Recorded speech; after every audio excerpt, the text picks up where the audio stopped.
Hi everybody, I'm Brittany Scott and I'm so excited to have Shara and Savannah McKee with me today.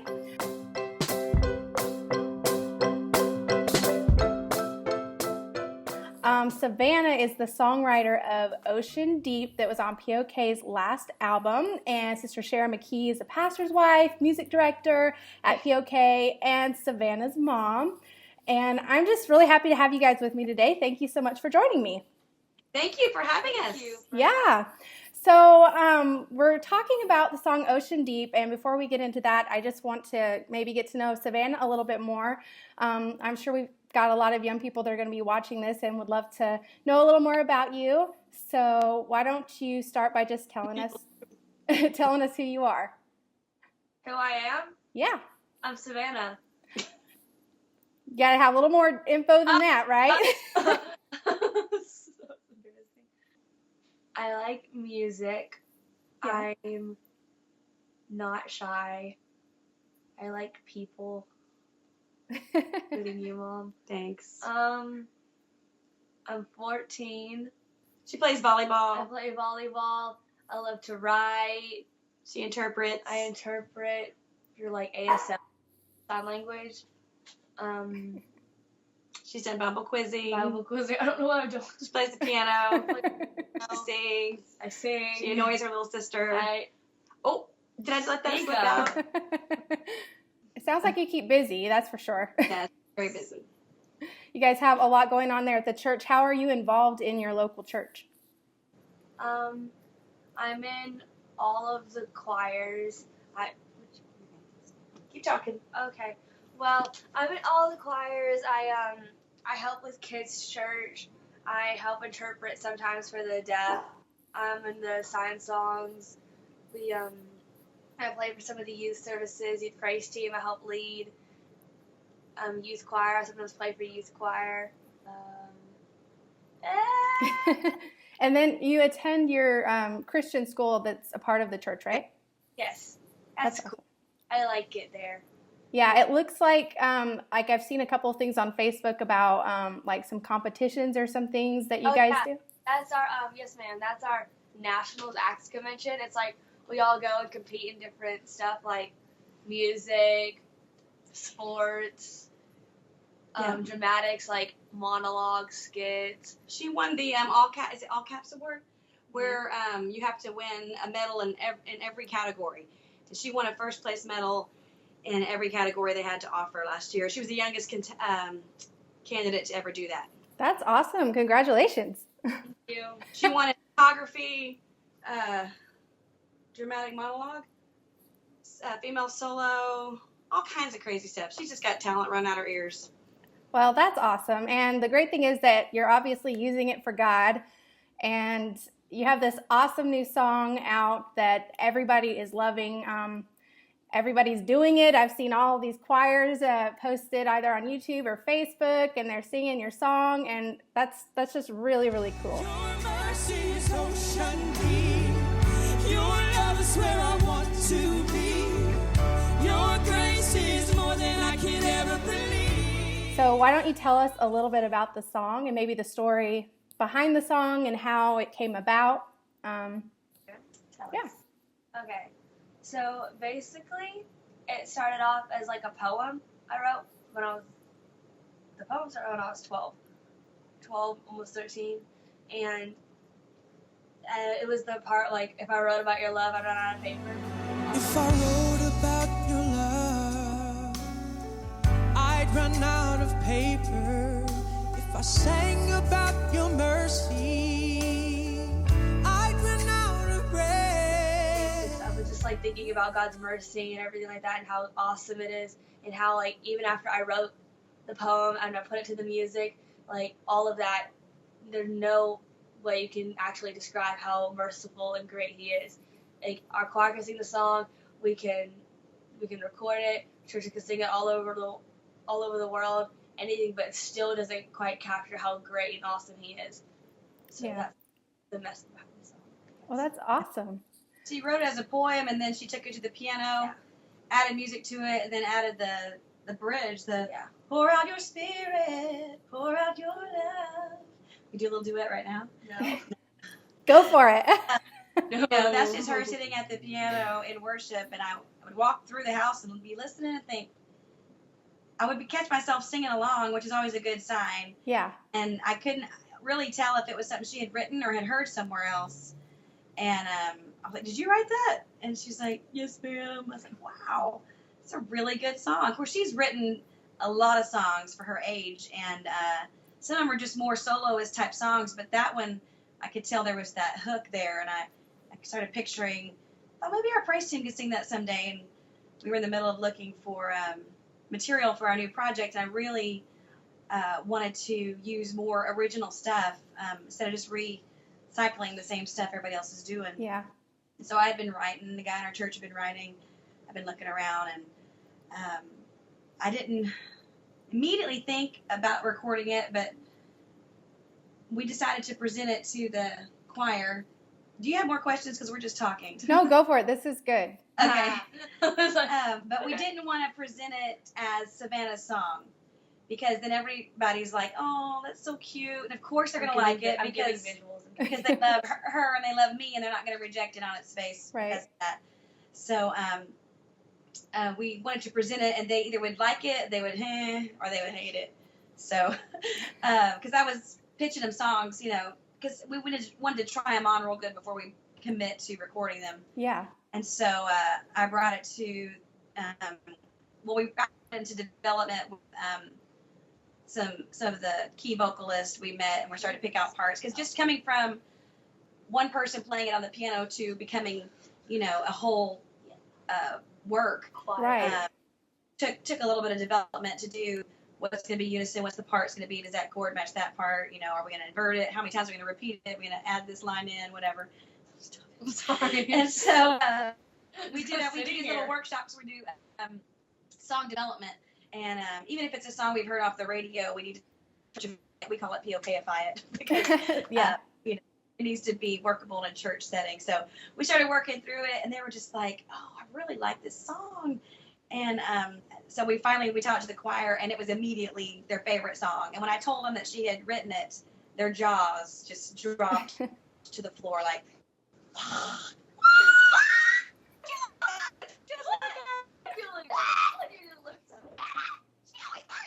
I was like, well, so what? Yeah. And immediately, it was like one of the favorite songs of the choir and the recording, and I just knew it was going to be the breakout hit from the project. Not because she wrote it, but just because it's a great song. I mean, it's just very picturesque. It's very heartfelt. It's very singable. And so I was very proud of her.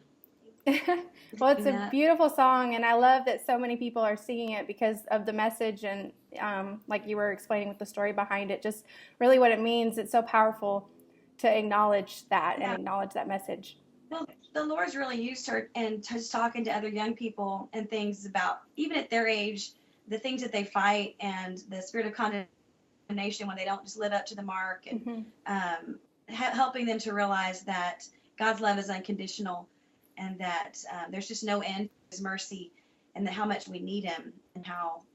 Anyway, so I watch her interact with other young people, and they're already coming to her for encouragement and guidance. And in fact, tell them the story about the person who contacted you who was listening to it. No, well, they won't ever know who it was, but someone struggling in a very dark time in their life contacted her and said this song really helped them get through it, prevented them from making a very bad decision. And so music is so powerful, and we in our home, our ministry, she knows that, and for her to see at her age how God can use music to bless people, I think it's pretty incredible. It's got to keep her head on. Yeah, that's what parents are for, right? Yes, but she really doesn't have a grasp of it. She's like, okay, that's cool. She's not, oh, everybody loves my song. Oh, my word. She's like, every time I tell her another church is singing it, she's like, wow, I can't believe that. That is so cool. Yeah. It's just kind of amazing to me. I'm probably more amazed than she is. Anyway, but it's pretty neat. It is. It's really neat. So kind of on that note then, just because obviously when you get opportunities like this, Savannah, and your song is being sung in so many places, it does automatically kind of make you a role model and somebody for other young people to look at, especially as a peer. seeing what you're doing and how you're allowing God to use you and move through you. So what kind of advice would you give other young people who are maybe, wanting God to use them in their gifts, their talents, or maybe are struggling with really just selling out and letting God use them at this stage in their life? Well, I feel like what a lot of young people struggle with, including myself, whenever they want to step out and let God use them, is peer pressure. Because I know a lot of people that want to step out and do something, but they feel like everyone's watching them, and it's just hard. Or like some people, they'll like write a song, including myself. When I first started, it's like I would write a song and it would be awful, and I would get so mad at myself and frustrated. And it would be just all you just get frustrated with yourself whenever you don't succeed the first time. And as cliche as it sounds, when you don't succeed, try again. As cliche as that sounds. But my advice to people that are struggling with like stepping out and not wanting to like couldn't say my words, step out like in front of their peers and stuff, is like, who are you doing it for? Are you doing it for your peers? That really shows whenever it comes down to it. It really shows who you're doing it for. Yeah. Are you doing it for your peers, or are you doing it for God?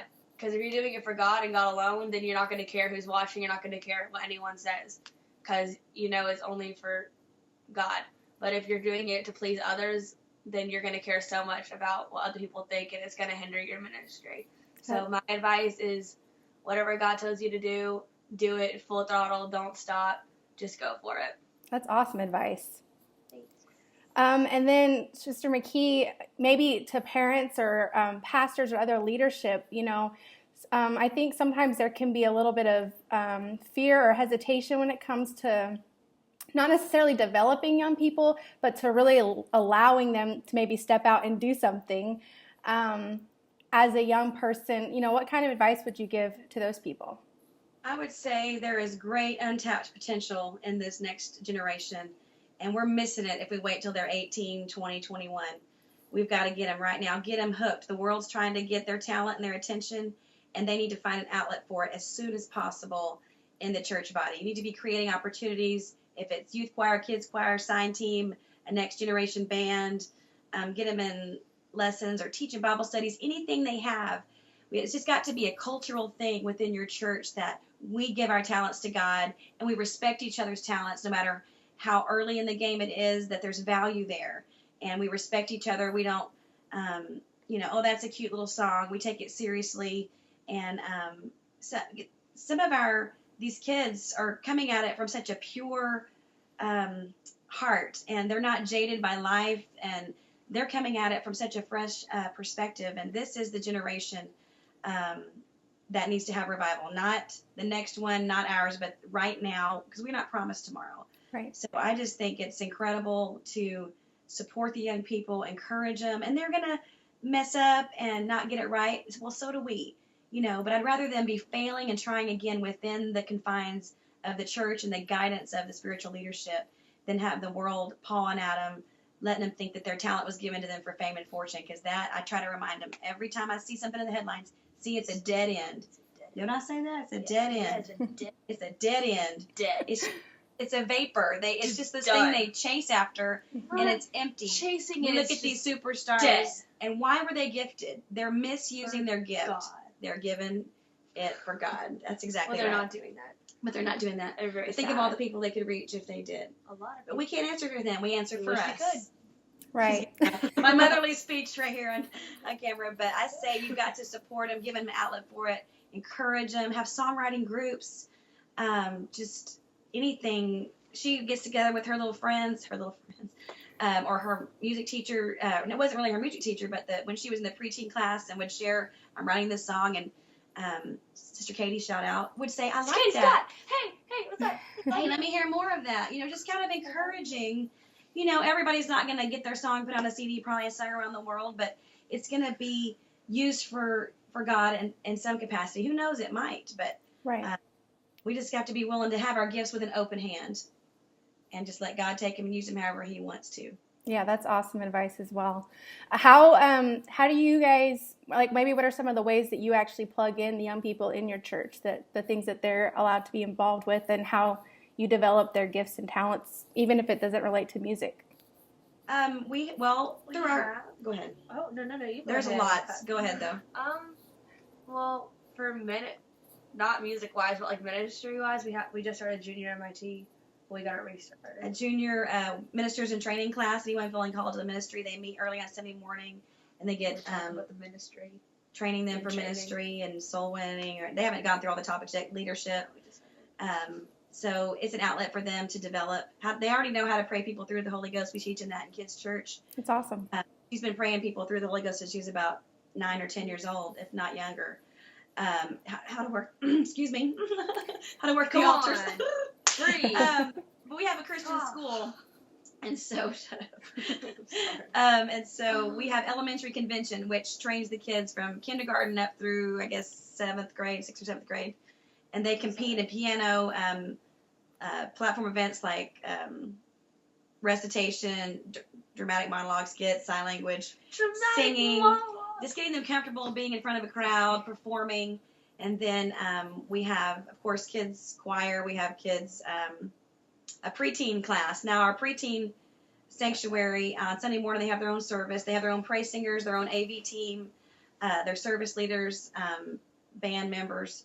And so they're active in a service role. They work the altars. And then, of course, our youth service. And then we have a training program starting in our church as well, where they play, all the piano students will have the opportunity to play along in service with the aviom that's not on the house. Oh, yeah. During in a closed circuit situation where they're playing along. They hear themselves, but we don't. So they practice that way.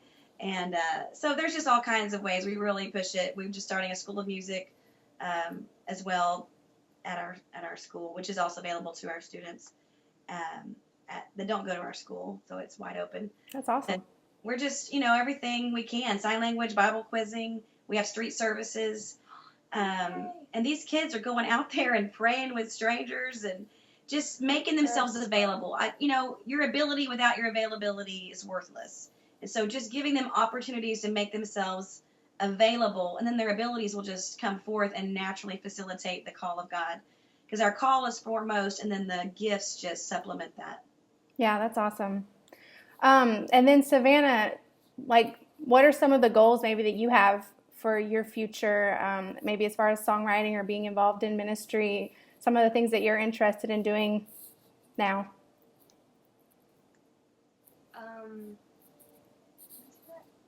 They're your goals. Okay, Well, our goal sometime this year is we're going to do an EP of some songs she's written. Because not only is she a fantastic singer, but her songs are quite catchy and they touch in. I know you. And people want to hear when I travel and she goes and sings. They go to the table. They want to buy her CD. I'm like, hey, hello.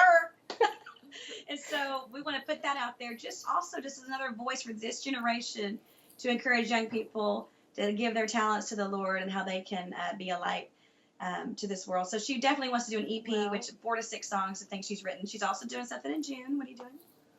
Oh, I'm going to Brazil. That's awesome. On a missions trip? So excited. Oh, you have earbuds then. I'm sorry.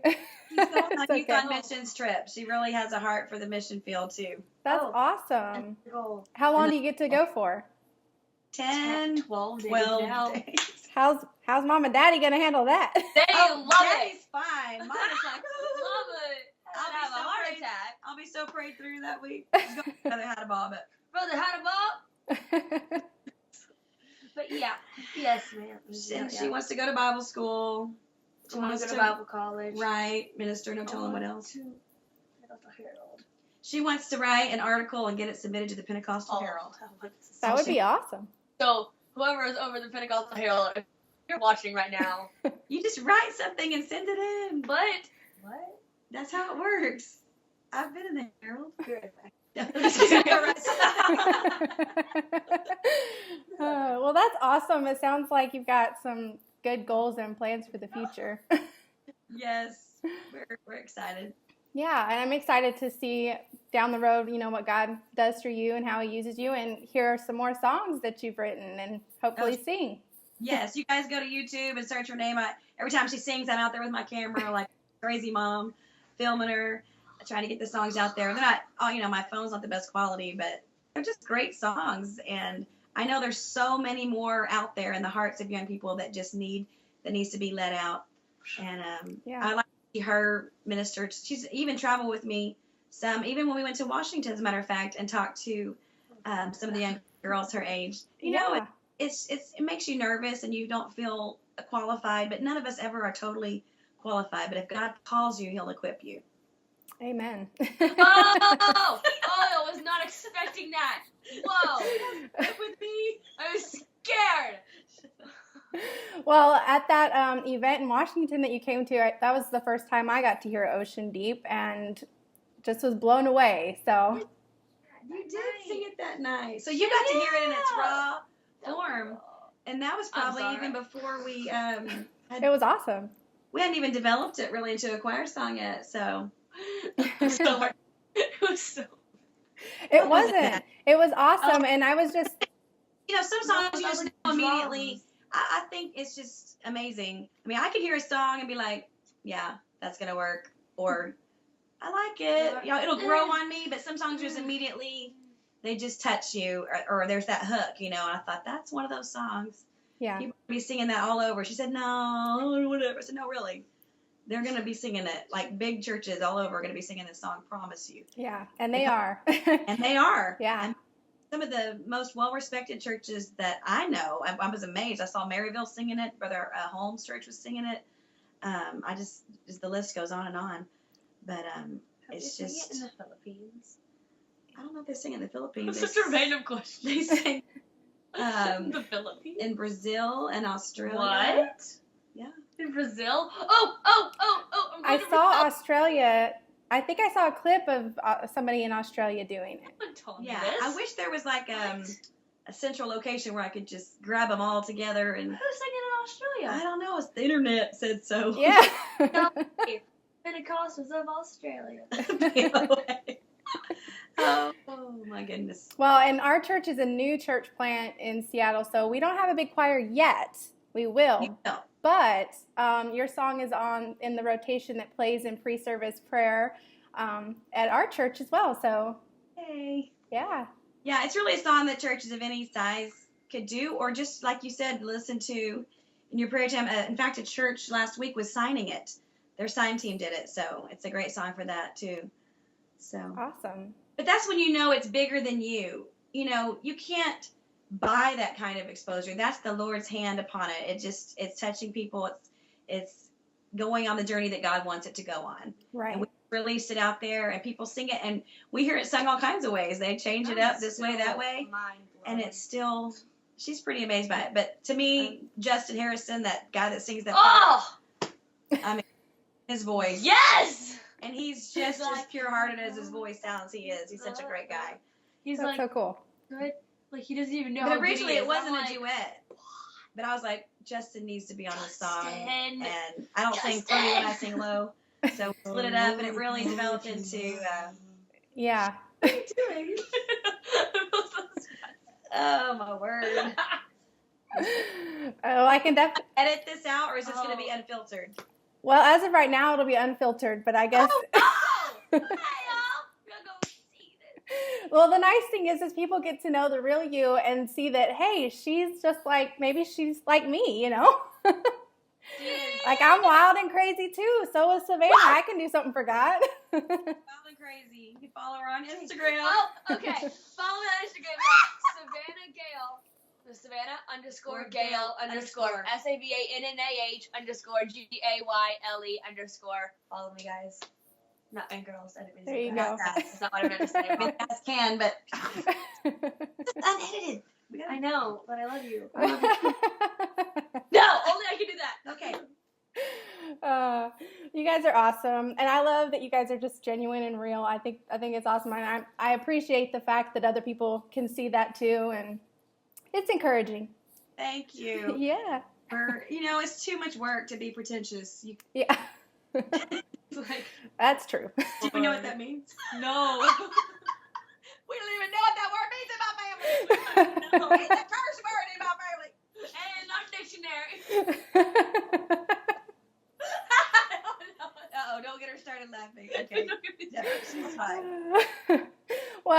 thank you guys so much for joining me and Thank you for having sharing. Yeah, sharing about the song. And like I said, I'm excited to see what else comes out of this song and the other stuff that you're going to be doing. And I'm just thankful for the example that you guys are, just across the board to other leaders and other young people. And hopefully that someone will get something out of this video as well and get some encouragement. You're doing as well, giving a voice to people like us and sharing all that you do on your little blog.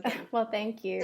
So talented. She's a great songwriter as well. And Wow. yeah, so talented. But it's just, man.